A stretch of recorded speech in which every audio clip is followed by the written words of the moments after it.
Hello, good morning, students. Today we start examples. These are not real examples, these are examples which is nothing but the preparation of a journal. So, first example we will take here from the following transactions. Now you come to know here what is meant by transactions. It is in Marathi it is called as Vyavahar. Find out two aspects, two accounts and classify the accounts.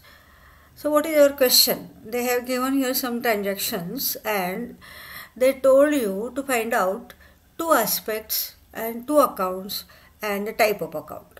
Classify the accounts means you have to tell the type of account.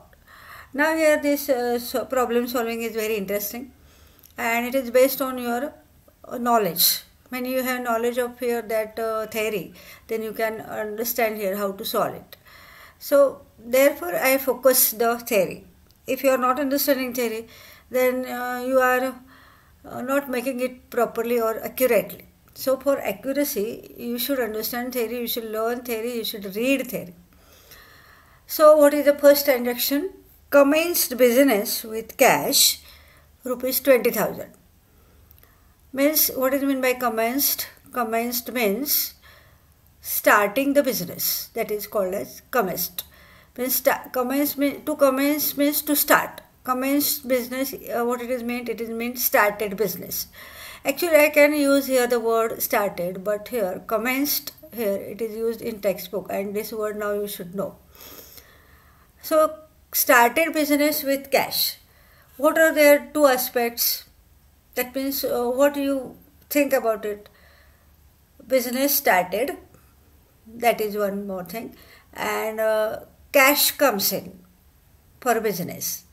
So cash comes in for business and business started. Then who has given that cash? Owner. What is the another word of here that cash? It is proprietor. Proprietor means owner. You just see now here. Here I will read and then I will explain. Next year purchase goods on credit from Ajay 10,000. Then cash sales 7,000. Received commission 500. Paid rent 800. Now you just see here. Here I have that shorten that problem and as well as here the two aspects. Here you can come to know it very easily because here about transactions are given and following line here that examples aspect 1 and aspect 2 given. So here commenced business with cash means started business with cash. Means business started, cash comes in business, and who is giver of that cash? Proprietor. Proprietor means what? Owner.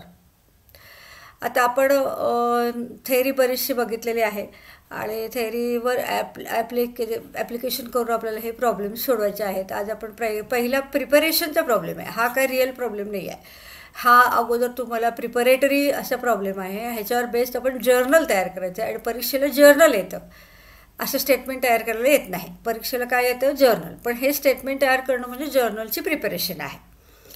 तर आता बघा, business सुरू झाला. Cash कितीनी? 20,000. Cash कुणी आणली?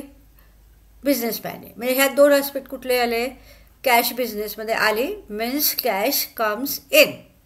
आणि who is गिवर? Proprietor is गिवर. प्रोप्रायटर मीन्स हू? ओनर. प्रोप्रायटर म्हणजे मालक, ओनर असं. आता इथनं पुढं एक तर प्रोप्रायटर मी म्हणणार किंवा ओनर म्हणणार, दोन्हीपैकी एक तुम्ही तिथं लक्षात ठेवायचं आहे. तर ह्याच्यात दोन आस्पेक्ट काय झाले? बिझनेसमध्ये 20,000 आले, कॅश कम्स इन आणि proprietor is giver. Then after second is purchase goods on credit from Ajay. So what is the meaning of this purchase goods on credit from Ajay? Goods are purchased from Ajay without payment of cash. He has given here that on credit. Means goods purchase केले. कुणाकडनं purchase केले? अजयकडनं. On credit म्हणजे काय झालं? हे 10,000 आपण लगेच अजयला दिलेले नाहीत, ते आपण फ्युचरमध्ये देणार आहोत. मग purchase goods on credit from Ajay याचा अर्थ अजयकडनं गुड्स परचेस केले आणि 10,000 आपण फ्युचरमध्ये देणार आहोत. हे या व्यवहाराचं किंवा ह्या ट्रान्झॅक्शनचं स्वरूप आहे. तर ह्याच्यामध्ये दोन काय झाल्या गोष्टी, पर्चेसेस काय आले, गुड्स आले की नाही, पर्चेसेस झाले. म्हणजे पर्चेसेससाठी आपण काय केला, एक्सपेंडिचर केला. म्हणजे पहिला आस्पेक्ट काय झाला, पर्चेसेस इज अन एक्सपेंडिचर. आणि त्याला कॅश दिली का, नाही, कॅश दिली असती तर दुसरा आस्पेक्ट काय आला असता, कॅश गोज आउट आला असता. पण आता काय केले, कुणी दिले आपल्याला, अजयने. मग इथं कॅश दिली नाही, त्याच्यामुळे कॅशचा इथं काही संबंध नाही, फक्त अजय हा काय आहे, गिवर आहे. म्हणून इथं काय लिहिले त्यांनी, अजय इज गिवर. त्याच्यानंतर आहे कॅश सेल्स. कॅश सेल्स याचा अर्थ गुड सोल्ड ऑन कॅश. म्हणजे पैसे घेऊन गुड्स दिलेले आहेत. म्हणजे कंझ्युमरनं पैसे घेतलेले आहेत आणि गुड्स दिलेले आहेत, त्याला आपण काय म्हणतो, कॅश सेल्स असं म्हणतो. म्हणजे 7,000 बिझनेसमध्ये आले आणि आपण त्याला गुड्स कंझ्युमर्सला दिले. मग इथं 7,000 हे तुमचं काय झालं, इन्कम झालं. आलं काय, कॅश आली आणि गुड्स दिले. म्हणजे कॅश ही तुमची काय झाली, इथं कम्स इन झालं. आणि सेल्स हे काय आहे, इन्कम आहे.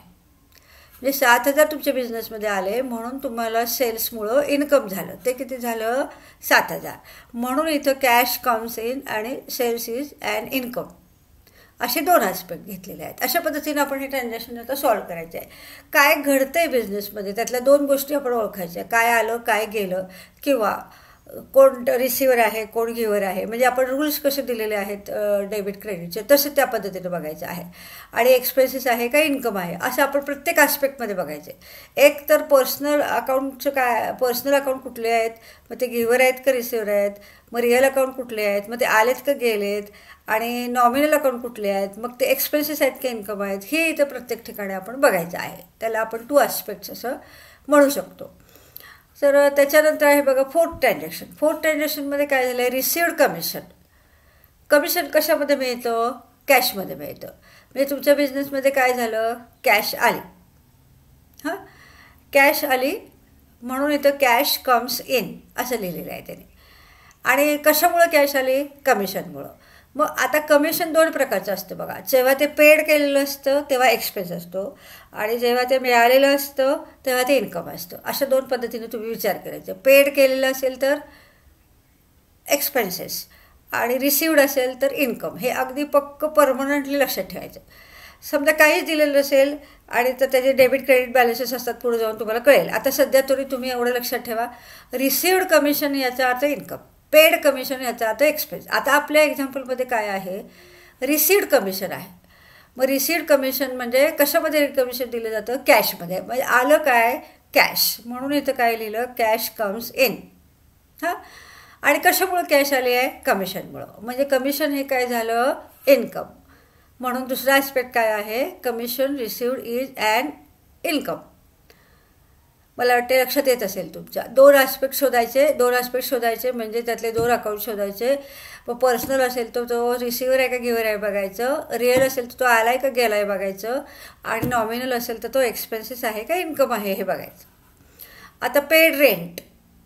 रेंट म्हणजे काय झाला, एक्सपेन्स म्हणजे काय झाला, नॉमिनल. मग तो दिला आहे, मग तो एक्सपेन्स आहे का इन्कम आहे. इथं पेड आहे म्हटल्यावर काय असणार आहे, एक्सपेन्स आहे. मागच्या ह्याच्यामध्ये रिसिव्ड आहे म्हटल्यावर काय होतं, इन्कम. आता इथं पेड आहे म्हटल्यावर काय, नॉमिनल. मग एक ॲस्पेक्ट काय झाला, रेंट इज अॅन एक्सपेन्स. मग कशामध्ये जे आपण रेंट दिले ते पैशामध्ये. म्हणजे गेलं काय बाहेर आपल्यापासून, कॅश. मग 800 काय झाली, कॅश गोज आउट. मला वाटतं हे तुमच्या लक्षात आलं असेल. म्हणजे 2 ॲस्पेक्ट शोधायचे, 2 ॲस्पेक्टचे 2 अकाउंट बघायचे आणि त्याचा टाईप बघायचा. एवढं तरी आत्तापर्यंत तुम्हाला ह्या एक्झाम्पलवरनं लक्षात आलं असेल. आता पुढचं छोटंसं एक्झाम्पल बघूया. ह्याच पद्धतीचं आहे, फक्त आता इथं त्याने काय केलं, 2 अकाउंट शोधून दाखवलेत. आता प्रत्येक एक्झाम्पलचं त्याने पहिल्या एक्झाम्पलचे त्याने 3 भाग केलेत. दुसऱ्या एक्झाम्पलमध्ये पण मी तुम्हाला 3 भागाचे करून दाखवणार आहे. आणि चौथ्या एक्झाम्पलपासून आपण टेबल तयार करणार आहोत मोठा. आता या ह्याच्यामध्ये बघा, पहिलं ट्रान्झॅक्शन काय होतं, बिझनेस स्टार्टेड विथ कॅश. तुमच्याकडे टेक्स्टबुक असेल तर तुम्ही टेक्स्टबुकमध्ये बघू शकता. म्हणून कॅश कम्स इन आहे आणि प्रोप्रायटरी गिव्हर आहे. मग ह्या 2 अकाउंट कुठले, कॅश अकाउंट आणि दुसरं गिवर आहे हा आपण काय म्हणतो कॅपिटल म्हणतो ह्याला. प्रोप्रायटरचं पर्सनल नाव येत नाही, त्याचं कॅपिटल अकाउंट असं येतं. समजा ए हा प्रोप्रायटर आहे, ए हा ओनर आहे आणि त्यानं बिझनेसला पैसे दिले, तर तिथं एज अकाउंट असं येत नाही, एज कॅपिटल अकाउंट येतं. कारण त्यानं काय केले, कॅपिटल प्रोव्हाइड केले, पैसे प्रोव्हाइड केले नाही आहेत, भांडवल बिझनेससाठी आहे, त्याला आपण कॅपिटल आहे. कॅपिटल हा पर्सनल अकाउंट आहे आणि इथं शक्यतो कॅपिटल हे काय असतं, गिवरच असतो. कारण कॅपिटलमध्ये तो पर्सन काय करतो, बिझनेसला कॅश देतो किंवा दुसरं आणखी काय असेल तर ते देतो. त्यामुळं कॅपिटल इज ऑलवेज गिवर, givers account always it is credited. यासाठी मी तुम्हाला काय म्हटलं होतं की तुम्ही रूल तिथं पाठ करा. आता ह्याच्यामध्ये रूल दिले नाही, फक्त आपण इथं 2 अकाउंट आयडेंटिफाय करायचे आहेत आणि त्याचं क्लासिफिकेशन करायचं आहे. कॅश कम्स इन म्हणजे कॅश अकाउंट आलं. कॅश अकाउंट हा काय आहे, रिअल अकाउंट आहे. दुसरं आहे प्रोप्रायटर्स कॅपिटल, मग कॅपिटल अकाउंट हे काय आहे, पर्सनल अकाउंट आहे. त्याच्यानंतर परचेस गुड्स फ्रॉम अजय असा ट्रान्झॅक्शन होता तो. त्याच्यामध्ये 2 अकाउंट कुठले काढले आपण, परचेसेस आणि अजय. परचेसेस हा एक्सपेंडिचर आहे म्हणून हा नॉमिनल अकाउंट आहे. अजय हा गिवर आहे म्हणून पर्सनल अकाउंट आहे. त्याच्यानंतर आहे बघा कॅश कम्स इन, मग कॅश अकाउंट काय आहे, आपली प्रॉपर्टी म्हणून रिअल अकाउंट आहे. सेल्स हा इन्कम आहे आणि इन्कम हे नेहमी काय असतं, नॉमिनल असतं. म्हणून मी पहिल्यांदा तुम्हाला real account, nominal account, personal account हे जे एक्झाम्पल्स सगळे दिले तर त्याचे बेसिक्स आयडिया सांगितले मी तुम्हाला. पर्सन तुम्हाला माहिती आहे, रिसिव्हर असेल किंवा गिव्हर असेल. रिअल हे कशाशी रिलेटेड आहे, प्रॉपर्टीशी. प्रॉपर्टी आत येते किंवा बाहेर जाते. त्याच्यानंतर एक्सपेन्सेस आणि इन्कम्स हे काय आहेत, नॉमिनल अकाउंट आहेत. तर आता इथं बघा कॅश कम्स इन हे 4थ्या ट्रान्झॅक्शनमध्ये, मग कॅश आली, मग कॅश काय झालं, रिअल अकाउंट झालं. कमिशन आहे दुसरं अकाउंट, ह्याचं कमिशन अकाउंट आणि नॉमिनल अकाउंट. तर ह्याचं कमिशन अकाउंटचं काय आहे टाईप, नॉमिनल अकाउंट आहे. आता पुढं आहे रेंट. रेंट हा काय आहे, एक्सपेन्स आहे म्हणून ते काय आहे, नॉमिनल अकाउंट आहे. कॅश काय झाले, रेंट पेड केलं म्हणजे कॅश काय झाली, गोज आउट म्हणून कॅश अकाउंट काय झालं, इथं बाहेर गेलं, कॅश बाहेर गेले म्हणजे हे काय, कॅश हे काय आहे, रिअल अकाउंट आहे. म्हणजे आत्तापर्यंत आपण काय काय केलं बघा, ट्रान्झॅक्शन वाचले, त्याचे 2 ॲस्पेक्ट ठरवले आणि 2 ॲस्पेक्ट ठरवल्यानंतर त्याच्यामध्ये कुठले कुठले 2 अकाउंट आहेत ते बघितलं. 2 अकाउंट बघितल्यानंतर त्याचं आपण काय केलं, टाईप बघितला. म्हणजे प्रोसेस बघा कशी आहे, स्टेप कसे आहेत. अगोदर ट्रान्झॅक्शन वाचायचं, मग त्याचे आस्पेक्ट 2 शोधून काढायचे, आस्पेक्टप्रमाणे त्याचे अकाउंट शोधून काढायचे आणि त्याच्याप्रमाणे त्याचा टाईप शोधून काढायचा. एवढं आपण आता केलं. आता पुढं बघा एक्झाम्पल 2. आता हे ॲक्च्युली तुम्हाला सोडवायला सांगितलेलं आहे, पण मी इथं तुम्हाला सोडवून दाखवते. मी स्वतः सोडवलेलं आहे आणि तुम्हाला त्याचं हे दिलेलं आहे solution. From the following transaction find out 2 aspects. From the following transaction find out 2 aspects, 2 account, classify the accounts. म्हणजे मगासारखंच तो क्वेश्चन आहे, क्वेश्चनमध्ये बदल नाही आहे, फक्त आता त्याने काय केलं आहे, ट्रान्झॅक्शन्स बदललेले आहेत. त्याच्यामुळं त्याच्याप्रमाणे आपण आता ॲस्पेक्ट सोडवायचे आहेत. म्हणजे ॲस्पेक्ट काय आहे ते आयडेंटिफाय करायचं आहे, ओळखायचं आहे. पहिलं ट्रान्झॅक्शन ॲज युजल मागा तसाच आहे. स्टार्टेड बिझनेस विथ कॅश, म्हणजे बिझनेस इथं काय झाला, सुरू झाला. कशामुळं सुरू झाला, कॅशमुळं. मग कुणी आणली कॅश, प्रोप्रायटरने. म्हणजे ह्याच्यात 2 ॲस्पेक्ट कुठले, कॅश कम्स इन आणि प्रोप्रायटर इज गिवर. बघा असं सांगितलं त्याने इथं, cash comes in, proprietor is गिवर. हा पहिला झाला. त्याच्यानंतर बघा दुसरं काय आहे, purchase machinery on credit from Avinash. आता इथं फक्त असेच मागच्या ह्याच्यामध्ये गुड्स घेतले होते, इथं त्याने काय घेतले, मशिनरी घेतले. मग purchase machinery on credit from Avinash ह्याच्यामध्ये 2 ॲस्पेक्ट कुठले, मशिनरी आली आणि कुणी दिली, अविनाशने दिली. म्हणजे इथं मशिनरी कम्स इन हा पहिला ॲस्पेक्ट झाला आणि अविनाश इज गिवर हा दुसरा ॲस्पेक्ट झाला. तर हे आहे मशिनरी आणि अविनाश. त्याचं सेकंड इफेक्ट कसं दाखवलं बघा, machinery comes in, Avinash is गिवर, हे 2 ॲस्पेक्ट झाले त्याच्यामध्ये. त्याच्यानंतर आहे बघा purchase goods from Rahul on cash. आता इथं पार्टीचं नाव दिले, हे तुम्ही नीट लक्षात घ्या.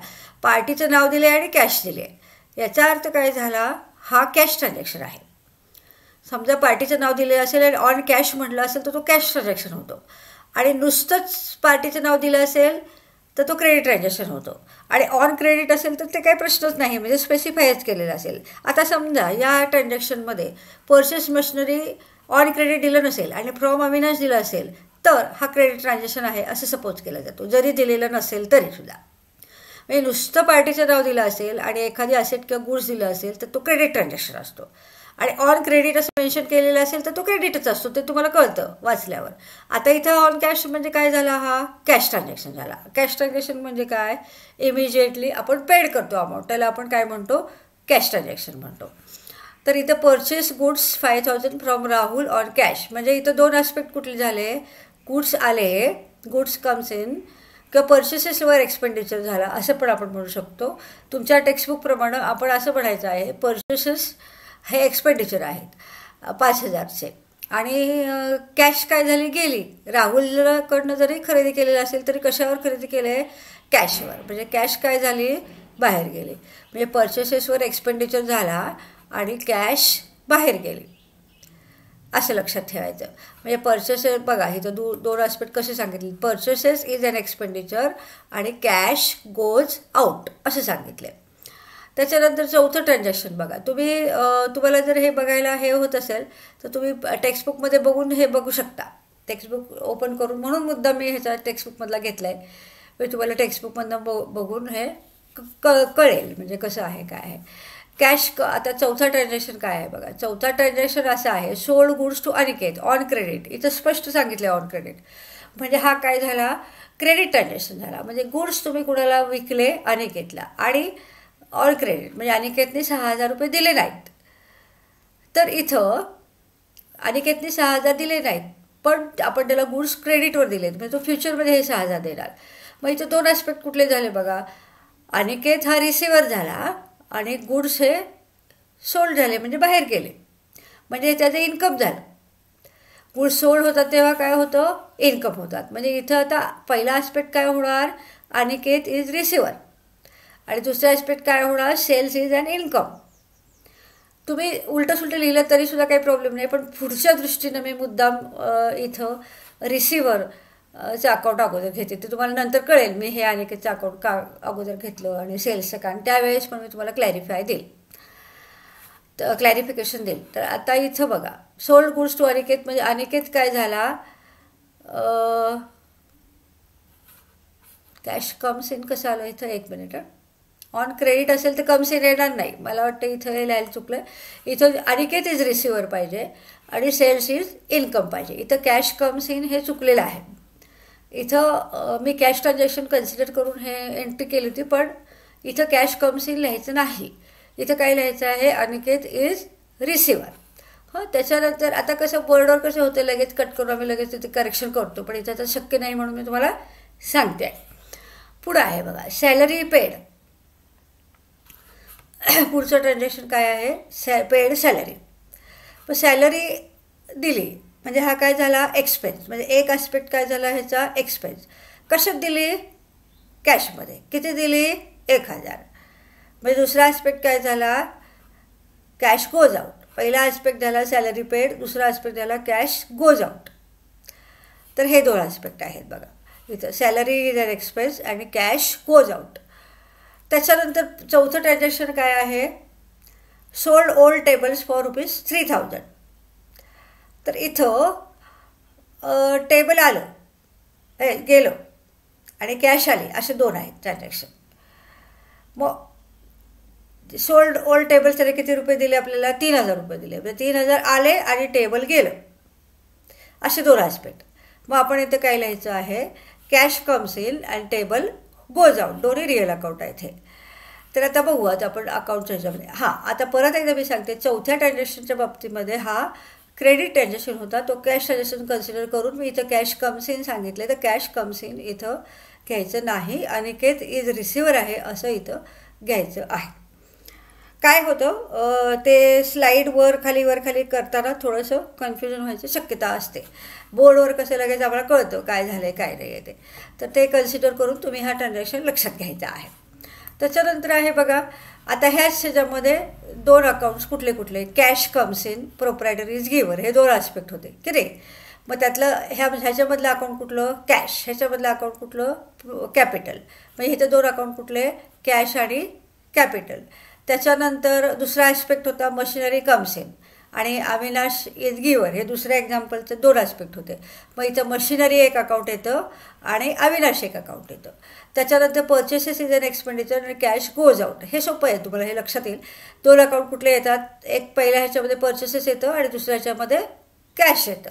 त्याच्यानंतर कॅश कम्स इन आणि सेल्स इज इन्कम, ह्याच्यामध्ये दोन अकाउंट कुठले येतात, एक तर कॅश येतो आणि दुसरं सेल्स येतं. त्याच्यानंतर सॅलरी इज एक्सपेन्स, सॅलरी एक अकाउंट येणार आणि कॅश एक दुसरं अकाउंट येणार.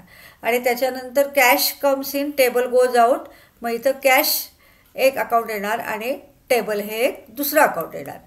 मग त्याचं आपण आता परत आयडेंटिफाय केले बघा. ह्याच्यामध्ये तेच केले, ह्याच्यामध्ये आपण जे केलं होतं हे पहिले दोन कॉलम तेच आहेत आणि तिसरे कॉलम फक्त काय आहे, क्लासिफिकेशन, टाईप आपण ओळखला आहे. आता cash comes in, cash account हे पहिलं अकाउंट झालं, त्याचा टाईप कुठला, रिअल अकाउंट. प्रोप्रायटरी इज गिवर, दुसरं अकाउंट काय झालं, कॅपिटल, त्याचा टाईप कुठला, पर्सनल. मशिनरी आहे पहिलं अकाउंट, दुसरं अकाउंट, त्याचा टाईप कुठला, रिअल. त्याच्यानंतर अविनाश आहे, त्याचा अकाउंट टाईप कुठला, पर्सनल. आता पर्चेसेस इज अन एक्सपेंडिचर, दोन अकाउंट कुठले काढले होते आपण, पर्चेसेस आणि कॅश. पर्चेसेसचा टाईप कुठला, नॉमिनल. कॅशचा टाईप कुठला, रिअल. प्रत्येक ठिकाणी आपण बघायचं की हा काय आहे, पर्सनल आहे का, पर्सनल असला तर तो रिसिव्हर आहे का गिव्हर आहे, रिअल असेल तर आलं आहे का गेलं, आणि नॉमिनल असेल तर एक्सपेंडिचर आहे का इन्कम आहे. आता इथं बघा, कॅश कम्स इन, मग पहिलं अकाउंट कुठलं, कॅश. सेल्स इज इन्कम, दुसरं अकाउंट कुठलं, सेल्स. मग कॅश काय आहे, प्रॉपर्टीशी संबंधित आहे म्हणून हा काय आहे, रिअल अकाउंट आहे. सेल्स हे काय आहे, इन्कम आहे म्हणून हे काय आहे, नॉमिनल अकाउंट आहे. त्याच्यानंतर आहे बघा सॅलरी आणि कॅश. सॅलरी ह्या आपला एक्सपेन्स आहे म्हणून नॉमिनल, कॅश हा आपल्या प्रॉपर्टी संबंधित आहे म्हणून रिअल. आता मी प्रत्येक वेळेस हे क्लॅरिफिकेशन सांगणार नाही, आता तुमच्या लक्षात आलं असेल. पर्सनल म्हणजे पर्सनशी रिलेटेड, रिअल म्हणजे प्रॉपर्टीशी रिलेटेड आणि नॉमिनल म्हणजे एक्सपेन्सेस आणि इन्कमशी रिलेटेड. आता 6व्या ह्याच्यामध्ये कॅश कम्स इन म्हणजे कॅश आणि टेबल. मग कॅश हा पण काय आहे, रिअल अकाउंट आहे आणि टेबल पण काय आहे, रिअल अकाउंट आहे. म्हणजे एकाच ट्रान्झॅक्शनमध्ये दोन रिअल येऊ शकतात, दोन पर्सनल येऊ शकतात. पण नॉमिनलच्या बाबतीमध्ये दोन नॉमिनल येणं थोडंसं कठीण आहे. पण रिअल आणि पर्सनलमध्ये दोन्ही पर्सनल येऊ शकतात आणि दोन्ही रिअल येऊ शकतात. आणि नॉमिनलमध्ये एक पर्सनल आणि एक नॉमिनल आणि एक रिअल असं असू शकतं. तर अशा पद्धतीनं आपण इथं आज दोन एक्झाम्पल बघितले. आता हे जे तिसरं एक्झाम्पल आहे त्याच्यामध्ये त्याने सगळाच टेबल घेतला आहे. आता मी माझ्या पद्धतीनं तुम्हाला तिथं शिकवणार आहे. माझी पद्धत कशी आहे, ट्रान्झॅक्शन वाचायचा, त्याच्यातले दोन अकाउंट आयडेंटिफाय करायचे आणि त्या अकाउंटचा टाईप ओळखायचा आणि टाईप ओळखून त्याचा रूल ॲप्लाय करायचा, असं मी तुम्हाला उद्यापासून शिकवणार आहे. ते एक 2-3 स्टेटमेंट घेतले की मग आपण जर्नल सुरू करू. तो आपला पहिला टॉपिक असेल. म्हणजे अगोदर हे स्टेटमेंट घेते, मग जर्नल म्हणजे काय सांगते, हळूहळू होईल. 1 आठवड्यामध्ये आपण जर्नल सुरू करू शकतो. So today we stop here and you just learn these examples by listening again and again and you just make practice. तुम्ही नुसतं ऐकू नका, ऐकून अकाउंट कधीच येत नाही. अकाउंट हे सोडवावं लागतं. अकाउंट ही एक स्किल आहे आणि स्किल केव्हा येतं, जेव्हा तुम्ही प्रॅक्टिस कराल तेव्हा स्किल येतं. हे तुम्ही पूर्ण लक्षात ठेवा आणि रोजच्या रोज हे मी जे काही सांगितलं, मी सांगितल्याप्रमाणे तुम्ही ते नोटबुकमध्ये सोडवायचं, तुमचा अभ्यास, पर्सनल स्टडी म्हणून. तर today we stop here. Thank you very much.